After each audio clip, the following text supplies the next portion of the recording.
All right, I'm doing a little tent maintenance here today. We've had more snow in the night. It just keeps snowing here in Michigan.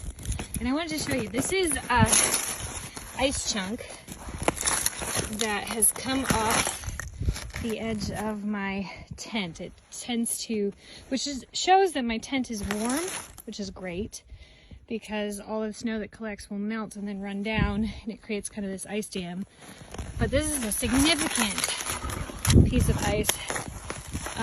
It's quite heavy, and if you leave that on your tent, it's going to cause a lot of strain on your stake cords, as well as your center pole. And then if you have any kind of wind or anything like that, it creates a lot more stretch and issues than you want. So I take these off, these ice dams off, and I also will hit my tent canvas from the inside to the outside to get off the extra ice as well.